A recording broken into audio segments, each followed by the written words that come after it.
लखनऊ से बड़ी खबर सामने आ रही है। डीजीपी चयन पर यूपी सरकार के फैसले पर सवाल उठने लगे हैं। सपा अध्यक्ष अखिलेश यादव ने सवाल उठाए हैं। किसी बड़े अधिकारी को स्थायी पद देने की व्यवस्था बनाई जा रही है। व्यवस्था बनाने वाले खुद 2 साल रहेंगे या फिर नहीं। कहीं ये दिल्ली के हाथ से लगाम लेने की कोशिश तो नहीं। दिल्ली बनाम लखनऊ 2.0 अखिलेश यादव ने एक बार पोस्ट करके फिर से राज्य सरकार का घेराव किया है। प्रशांत कुमार को पूर्णकालिक डीजीपी बनाने की तैयारी की जा रही है। उन्हें 2 साल का फिक्स कार्यकाल देने की भी चर्चा हो रही है। पुलिस महानिदेशक उत्तर प्रदेश चयन और निर्देशावली 2024 को मंजूरी मिल चुकी है। हाईकोर्ट के रिटायर्ड जज की अध्यक्षता वाली कमेटी करेगी चयन। तो कमेटी के मुख्य सचिव और यूपीएससी की ओर से नामित एक व्यक्ति इसमें शामिल होगा। यूपीपीएससी के अध्यक्ष या उनकी ओर से नामित व्यक्ति कमेटी में होंगे। एसीएस या प्रमुख सचिव गृह एक रिटायर्ड डीजीपी कमेटी में शामिल होंगे। डीजीपी पद के लिए कम से कम 6 महीने की नौकरी बची हो। एक बार चुने जाने पर 2 साल तक डीजीपी को कार्यकाल मिलेगा।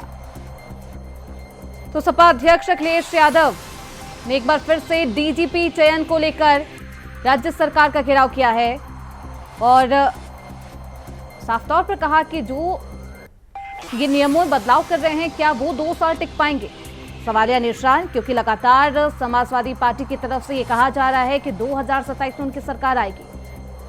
और कल ही श्रीपाल यादव ने अधिकारियों को चेताया भी था और ऐसे में एक बार फिर से डीजीपी चयन को लेकर सियासत तेज हो गई है। तो डीजीपी चयन को लेकर अखिलेश यादव ने एक्स पर पोस्ट भी किया, राज्य सरकार का घेराव भी किया और साथ ही ये भी सवाल उठाए कि क्या दिल्ली के हाथों से कमान अब लखनऊ के हाथों में जाएगी।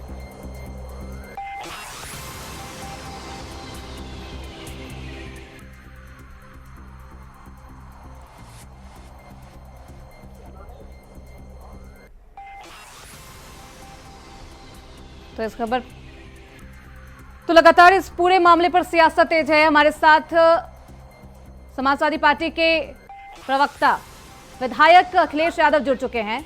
बहुत स्वागत है अखिलेश जी आपका। बहुत बहुत धन्यवाद। डीजीपी के मुद्दे पर अब सियासी घमासान तेज हो गया अखिलेश जी। घमासान कोई तेज नहीं हुआ है, ये तो सरकार की साजिश है। ये भारतीय जनता पार्टी वाले सभी लोकतांत्रिक और संवैधानिक प्रक्रियाओं को बर्बाद कर देंगे। वर्तमान डीजीपी महोदय का ही कार्यकाल 2 साल करने के लिए उत्तर प्रदेश सरकार यह कह रही है और कर रही है। तो परेशानी क्या है अखिलेश जी? डीजीपी चयन पर 2006 में ही इसको लेकर सुप्रीम कोर्ट ने आदेश जारी किया था। आज उसको लागू करती हुई राज्य सरकार नजर आ रही है। परेशानी हमारी नहीं है, परेशानी भारतीय जनता पार्टी वालों की है कि दिल्ली वालों का काम लखनऊ वाले क्यों करने लगे। अच्छा, तो कहीं न कहीं फर्क हो रहा है। तो अखिलेश जी आपको लग रहा है दिल्ली वालों के हाथों से कमान खींचने की कोशिश योगी सरकार कर रही है? लखनऊ वाले कर रहे हैं। ठीक है, तो एक बार फिर से अधिकारियों की ही बात की जा रही है। अधिकारियों के नाम पर ही अगर इस तरीके से सियासत है तो कल जिस तरीके से श्रीपाल यादव ने अधिकारियों को चिताया था उस पर क्या कहेंगे? नहीं, सरकार किसी अधिकारी के पोस्टिंग का नहीं है। सरकार संवैधानिक और परंपरागत प्रक्रियाओं की है। कोई व्यवस्था सकारात्मक परिवर्तन होता है तो अच्छी लगती है। एक व्यवस्था जब थी कि डीजीपी की पोस्टिंग के लिए नाम भेजे जाते थे तो आखिर ऐसी आवश्यकता क्या लगी कि नई नियमावली उनको बनानी पड़ी। तो जाहिर सी बात है कि कहीं न कहीं दिल्ली और लखनऊ के दोनों में फर्क है, विरोधाभास की स्थिति है। लखनऊ वालों तो इस विरोधाभास का अखिलेश यादव जी समाजवादी पार्टी पूरा फायदा उठाएगी? फायदा तो पूरी कानून व्यवस्था का सवाल है। पूरे उत्तर प्रदेश की जनता को होना चाहिए, जो नहीं हो पा रहा है। कानून व्यवस्था के हालात दिन पर दिन खराब होते चले जा रहे हैं। इसी कानून व्यवस्था पर अखिलेश जी सितंबर 2006 में सुप्रीम कोर्ट ने राज्य सरकार को एक पुलिस एक्ट बनाने के लिए कहा था जिससे डीजीपी के चयन की व्यवस्था को दबाव से मुक्त रखा जाए। तो एक बार फिर से राज्य सरकार उसी पर काम करती हुई नजर आई, लेकिन बहुत लेट हो गया नहीं? 2 साल बचे हैं राज्य सरकार के कार्यकाल में और ऐसे में ये अहम निर्णय लिया गया।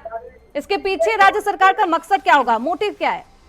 उत्तर प्रदेश की सरकार दबाव में है, तभी तो ऐसा निर्णय ले रही है। सुप्रीम कोर्ट का निर्णय था कि दबाव मुक्त होना चाहिए। या ऊपर वालों के दबाव में है, इसलिए नई नियमावली बना रहे हैं। तो ये 2 साल रहेंगे क्या नहीं रहेंगे, लेकिन नियमावली अखिलेश जी 2 साल रहेंगे या फिर नहीं रहेंगे, इसका तो वक्त और इसका निर्णय तो जनता लेगी। पहले से पोस्टर में भी आप लोग लिख रहे हैं 27 के सत्ताधीश हो, इस तरीके की महानायक जननायक बातें जो लिख रहे हैं, ओवर कॉन्फिडेंस में नहीं है समाजवादी पार्टी? कतई तौर पर समाजवादी पार्टी ओवर कॉन्फिडेंस में नहीं है। समाजवादी पार्टी अपने लक्ष्य की तरफ निरंतर आगे बढ़ रही है। हमारे कार्यकर्ता अखिलेश यादव जी, फिर 2022 के विधानसभा चुनाव को याद कर लीजिए, क्या कुछ आंकड़े दिए गए थे, इतने पर जीत दर्ज की जाएगी, लेकिन वो तो संभव नहीं हो पाया। तो अपनी मुंह मियां मिट्ठू नहीं किया जा रहा है समाजवादी पार्टी की तरफ से। पूरे अतीत का इतिहास हमें मालूम है, उसी को आधार बना करके हमारे कार्यकर्ता आगे बढ़ रहे हैं। कार्यकर्ताओं के जोश और उल्लास को रोका नहीं जा सकता। तो लोकसभा चुनाव के नतीजों का ये असर है कि समाजवादी पार्टी पहले से ही बोल रही है कि वो 2027 में सत्ता पर आएगी और सत्ता में काबिज हो जाएगी। बिल्कुल हो जाएगी। जनता के जिस तरह से रुझान है, इस तरह से पीडीए की ग्राह्यता लोगों में हो रही है और अखिलेश यादव को लोग पसंद कर रहे हैं। तो 27 में निश्चित तौर पर जो नारा लग रहा है वो सच साबित होगा। चलिए अखिलेश जी, ये तो जनता तय करेगी कि जनादेश क्या आता है, क्या कुछ देती है। 2027 में सत्ता की चाबी किसके हाथों में थमाती है। बहुत शुक्रिया अखिलेश जी अपना वक्त देने के लिए, हमारे साथ बने रहने के लिए।